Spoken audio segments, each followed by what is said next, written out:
Buen día, ¿cómo están? Buen día. ¿Qué tal? Buen día, profe. Hola, profe. ¿Cómo están? ¿Muy bien? Súper bien. Qué suerte. Muchísimo.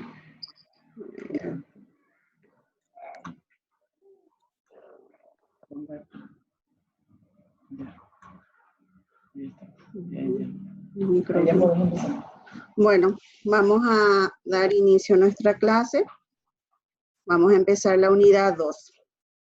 Terminamos la unidad 1, la clase pasada, y hoy vamos a hablar de la historia, cómo la economía se fue convirtiendo en una ciencia, porque no todo es ciencia, todo es de a poquito, ¿verdad? Y siempre es importante conocer la historia. Vamos a dar solamente 40 minutos, no sé si Diego le explicó un poco esa parte, ¿verdad? Y después quiero que contesten las preguntas del foro, porque quiero que analicen bien, porque es comprender bien cada pensamiento histórico que vamos a ir dando. Bueno, ustedes saben que en épocas primitivas, ¿cómo era existía la moneda? No existían monedas, no existía el billete, no existía el dinero. Entonces, eran formas, sistemas muy simples de economía, pero siempre hubo la necesidad de una ciencia, solamente que eso con el tiempo, con los siglos, se fue adquiriendo la categoría de ciencia. Muy bien. En las épocas primitivas siempre hubo necesidad de subsistir, ¿verdad? De alimentarse, pero no tenían todos los elementos que tenemos acá ahora en la era contemporánea. Anteriormente, cuando no existía el dinero, por ejemplo, se manejaban con el trueque. No sé si ustedes suelen escuchar la palabra trueque. Es un intercambio. Es decir, si de repente Natalia necesitaba comer, no sé, arroz, tenía que buscar a una persona que tenga el arroz, pero justo ella solamente tenía, no sé, una vaca, pero esa persona que tenía el arroz sí o sí tenía que necesitar una vaca para que pueda haber el intercambio, ¿verdad? Entonces era un poco difícil manejar o hacer el intercambio, pero eran los sistemas que existían. Ahora vamos a ver un poco acá la unidad 2, desarrollo del pensamiento económico, y acá vemos, por ejemplo, la edad antigua, en la edad antigua, la edad media, moderna y la edad contemporánea. Vamos a ir explicando el origen del hombre. Acá, por ejemplo, lo que pasó en Grecia, en Roma, después en la Edad Media aparece el feudalismo, las cruzadas. Muy bien. Pero antes de entrar a la Edad Antigua, Media, Moderna y Contemporánea, existían eras muchos anteriores, muy primitivas, como las paleolíticas y las neolíticas. Generalmente en esta no existía ningún tipo de sistema económico, eran más bien se dedicaban, como pueden ver, eran tribus, se dedicaban a la caza, recolección y la piedra tallada. Es lo que más o menos ya empieza ahí, ¿verdad? Lo que es parte de la artesanía, ¿verdad? Después la parte neolítica encontramos, ya aparece, por ejemplo, la agricultura, la ganadería y la piedra pulimentada. Ahí ya ellos, por ejemplo, utilizan la piedra para formar elementos para la agricultura y la ganadería. Después de estas eras, a ver acá los primeros inicios, acá vemos el paleolítico, el hombre se organiza socialmente en tribus, las cuales realizan entre sí intercambios primitivos de productos. Solamente era intercambio de productos. Durante el neolítico aparece, acá sí ya aparece la agricultura y la ganadería. Por ejemplo, cultivaban el trigo, la cebada, ovejas, y la ganadería era de ovejas y cabras. Acá en la edad, una vez que pasó toda esta edad de la piedra, digamos, aparece la edad de los metales. Bueno, en primer lugar, en la edad de la piedra, lo único que tenemos es ¿Cómo se hacían los intercambios? Eran de bienes, de mercaderías entre sí, no era el trueque. Y solo ahí recién aparece indicios de la agricultura y la ganadería y que las piedras fueron talladas para trabajar en la agricultura, ¿verdad? Ahora, en la edad de los metales, ahí el cobre, después el hierro, fueron utilizados, pero más bien para armamentos, pero de guerras, para armamentos bélicos. Eran tiempos de grandes conquistas, y entonces todo eso que se fabricaba eran más bien elementos de guerra antes que elementos para la agricultura o para mejorar la economía. Todo eso que pasó, o sea, siempre hubo necesidad de un sistema económico, de una ciencia económica. Siempre estuvo, digamos, en su estado embrionario, pero nunca se desarrolló. Ahora, las primeras grandes manifestaciones van a empezar en Grecia y en Roma. Bueno, acá lo que les ayudó bastante fue el mar. El mar, el Mediterráneo, ¿verdad? Entonces ellos más bien utilizaron eso. Una parte de Egipto y Mesopotamia, por ejemplo, se encargaron exclusivamente de la agricultura y la ganadería, porque les servía mucho el río, porque la tierra era fértil, ¿verdad? Había muchos pastos para el ganado. Entonces, por una parte. Y otra parte que eran los griegos, los fenicios, se encargaban del comercio marítimo a través del mar y de los comercios internacionales. Y ahí entró la ciudad de Roma como tercer estado.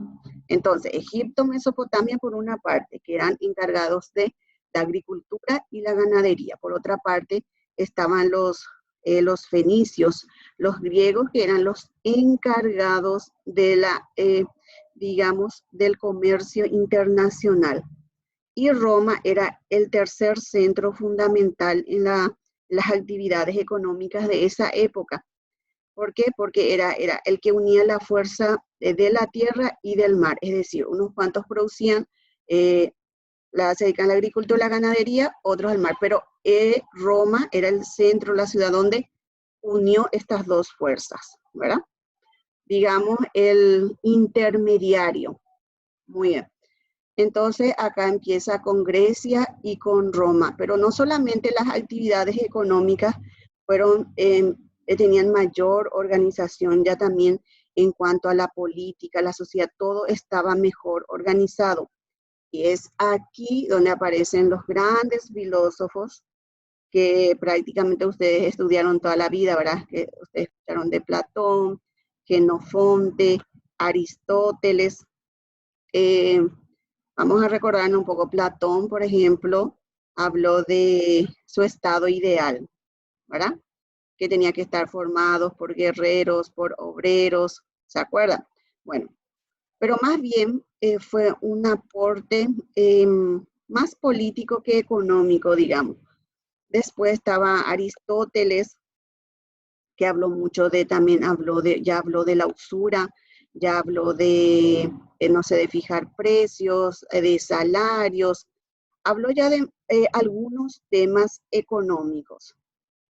Vamos a ver un poco. Acá dice, la civilización griega era inicialmente agricultura, pero la constitución de sus tierras le llevó al mar, desarrollándose el comercio marítimo junto con la artesanía. Durante el auge griego, la economía domina la política debido a la gran importancia de la iniciativa individual. Y acá están los grandes precursores, ¿verdad?, de lo que sería la economía en esa época. Pero aún no es una ciencia. Acá está Genofonte, y acá tenemos sus obras. La helénica, la economía, medios para aumentar las rentas públicas de Atenas. Se considera su obra La economía como la primera monografía económica de la historia de la que se tiene conocimiento. Emplea ya el término oikonomía, haciendo referencia a la administración de la casa. Se puede haber riqueza más placentera que la agricultura. Es necesario que el Estado se haga empresario. O sea, son los temas, ¿verdad?, que él tocó respecto a la economía en su época. Acá tenemos a Platón. Parece que mi batería está terminando. Acá tenemos a Platón. Dice obras, las leyes y la república. Es su obra principal, lo que da nacimiento al Estado. Es la impotencia de que los hombres de manera aislada pueden satisfacer sus necesidades. Ahí hablamos de su estado platónico, ¿verdad? Acá está, el estado ideal. Platón conserva la esclavitud, divide el estado en 3 estamentos, a los cuales el hombre debe alcanzar por sus méritos propios y no por privilegios de nacimiento. Tenían que estar los dirigentes, que serían los filósofos y los gobernantes. Los militares encargados de la defensa de la nación y los artesanos, serían los agricultores y los comerciantes. Entonces, ese era el estado ideal de Platón. Dice, no debe existir la opulencia porque causará la guerra, ni la pobreza porque produce la bajeza de los sentimientos y los deseos de hacer el mal. No deben ser muy ricos ni muy pobres. No debe existir la propiedad privada, todo debe pertenecer a la comunidad. Muy bien, entonces ustedes ya se dan cuenta que de aquí van naciendo los sistemas económicos de los cuales yo le estaba hablando. ¿Se acuerdan cuáles eran los 3 sistemas económicos que se utilizan en el mundo? Eran capitalista, socialista y el mixto, pero el mixto ya es uno más que surgió recientemente, ¿verdad? Pero si ustedes van a ir escuchando cada pensamiento económico y es ahí, en cada pensamiento ya uno estaba de acuerdo con el comunismo, o sea que todo tenía que ser el Estado y el otro el individualismo. Siempre ya va surgiendo. Y acá con el estado ideal, ya vemos de Platón, vemos que dice que todo debe pertenecer a la comunidad. Ya tenía un pensamiento comunista. Aristóteles, su obra principal, Oikonomicos, la política, la ética, entre otros. Encuentra el origen del Estado en las ventajas económicas y sociales. Acá dice, señala que el hombre es un animal sociable. El único animal político es el hombre. Así decía Aristóteles. Hace diferencia de la ciencia económica y la ciencia de la riqueza. La ciencia económica es más bien una ciencia para producir, que se dedica a la agricultura, a la ganadería, ¿verdad? Y la riqueza ya sería el poder, es tener más de lo que uno necesita. Y hace ya esa diferencia.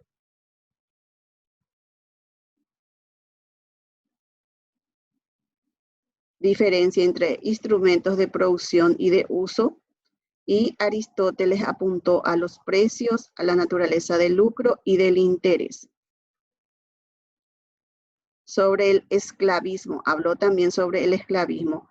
Hay hombres que por razones naturales nacen para ser libres y otros esclavos. Uno nacen con el cuerpo de esclavo, uno nacen para mandar, otros para obedecer. Dice que el esclavo es un instrumento animado. Que acá se diferencia qué es ciencia económica y ciencia de la riqueza.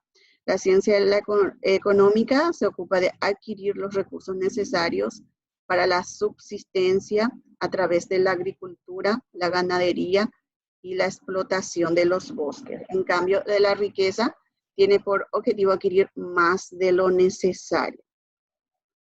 Ahora se van a dar cuenta con el pensamiento económico de otros pensamientos económicos que más bien no van a tener en cuenta la ciencia económica, sino la ciencia de la riqueza. Más bien van a querer más de lo necesario. Clases de cambio, cambio natural y no natural. Un cambio natural, adquirir un producto por otro, no con fines de lucro, sino para satisfacer sus necesidades. El cambio no natural se realiza a través del comercio, no para satisfacer sus necesidades, sino para obtener ganancias. Y se van a dar cuenta también que hoy en día uno de los objetivos principales va a ser el cambio no natural, porque No nos vamos a conformar con satisfacer nuestras necesidades, sino siempre vamos a estar buscando obtener ganancias. Acá tiene otros pensamientos que dice que la guerra es una industria legítimamente productiva. Dice que es productiva. El dinero es una mercancía útil y fácil de manejar. El uso natural del dinero es gastarlo, por lo que no debe ser prestado. El monopolio es un medio fácil de obtener riquezas. Y la propiedad debe ser de todos. La población no debe pasar de ciertos límites. Estos son los pensamientos que tuvieron los filósofos representantes de lo que sería Grecia y Roma. Bueno, vamos a sacar otra vez una conclusión. Entonces, ¿cuándo empieza? Existió la época primitiva, donde había pequeños indicios nomás de lo que es la agricultura y la ganadería, que de la piedra empezaron a fabricar los elementos para el trabajo. Y después, en la edad de metales, de metales preciosos, aparece más bien el uso del hierro, pero más bien para fines bélicos, porque eran épocas de conquistas, pero habían muchísimos problemas sociales y económicos, y necesitaban satisfacer sus necesidades. Entonces, hubo mucha necesidad de dedicarse a la agricultura, a la ganadería para subsistir. Pero donde realmente la actividad económica, tanto política y social, ¿verdad? Tiene una mejor organización, es en Grecia y Roma. Ustedes saben que Grecia es el centro, digamos, de todos los conocimientos, el origen. Aquí nacen prácticamente todas las ciencias. ¿Y cómo fue entonces la economía en Grecia y Roma? El mar Mediterráneo fue lo que prácticamente hizo el 100% para sus actividades económicas. ¿Por qué? Porque cierta región se dedicaban a la agricultura y al pastoreo por la fertilidad de sus tierras, ¿verdad? Y otra parte que serían los griegos, los fenicios, se dedicaban al comercio internacional. ¿Y qué papel tuvo Roma en las actividades económicas? Era el centro convergente, o sea, él fue el que unió la agricultura con el comercio internacional, o sea, prácticamente unió estas dos fuerzas, la tierra y el mar. Y los primeros representantes, digamos, de la economía serían los grandes filósofos, pero solamente introdujeron ideas, algunos indicios de lo que sería la ciencia económica, pero más bien eran más políticos que económicos, sus principios, sus ideas. Y acá también, como se pueden dar cuenta, en las palabras, por ejemplo, de los filósofos ya hablaban, por ejemplo, que el Estado era el que tenía que dominar, no el individuo. No hablaban de propiedad privada, que hoy en día es lo que se usa en un sistema capitalista. Todos nosotros tenemos derecho a la propiedad privada, mientras que en un comunista no hay propiedad privada. Entonces se dan cuenta de que ahí ya va teniendo origen lo que es el comunismo.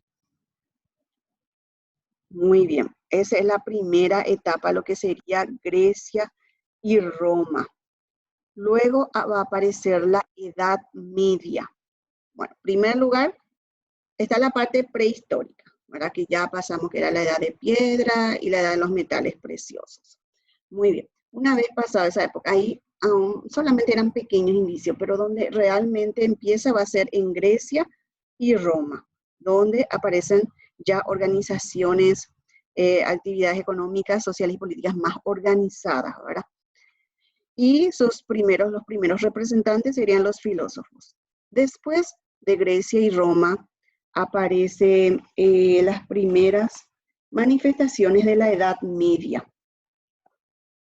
La Edad Media, muy bien, ahí aparecen los escolásticos, patrísticas y escolásticas. Es decir, acá tiene mucha intervención la Iglesia en las actividades económicas. Más o menos arranca del siglo V hasta el siglo XI.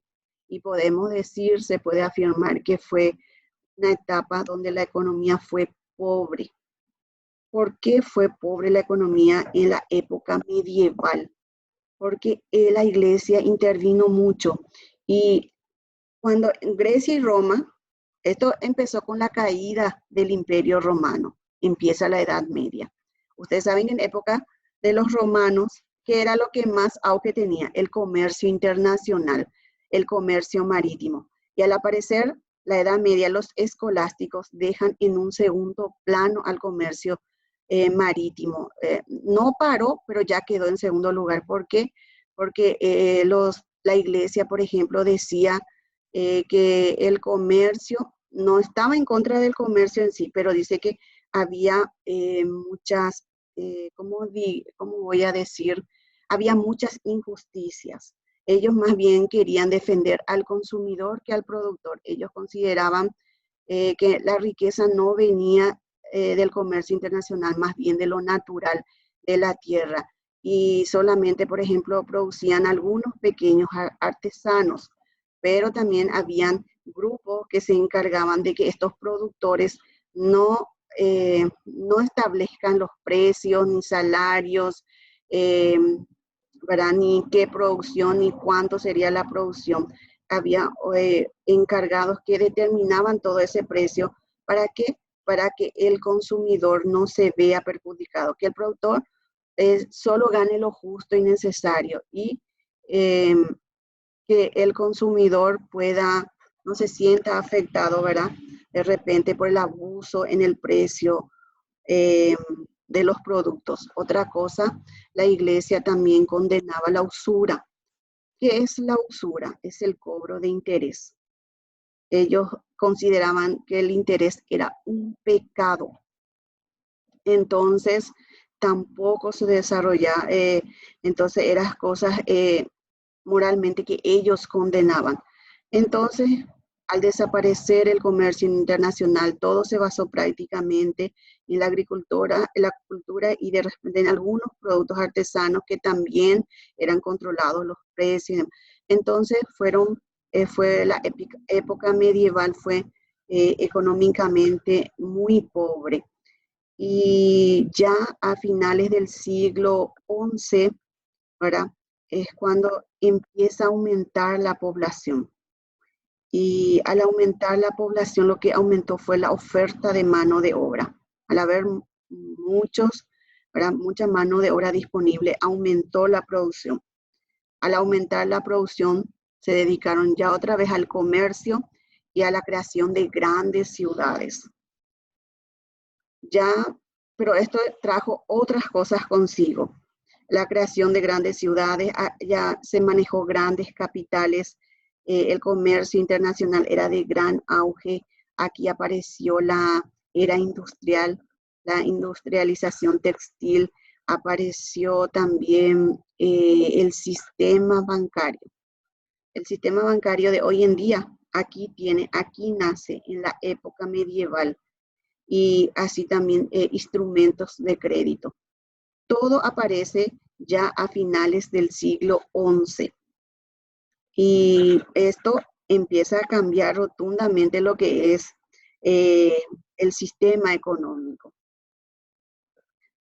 Bueno, y más o menos ahí termina lo que sería la época medieval o la escolástica. Entonces, vamos a repasar otra vez en qué se caracterizó la época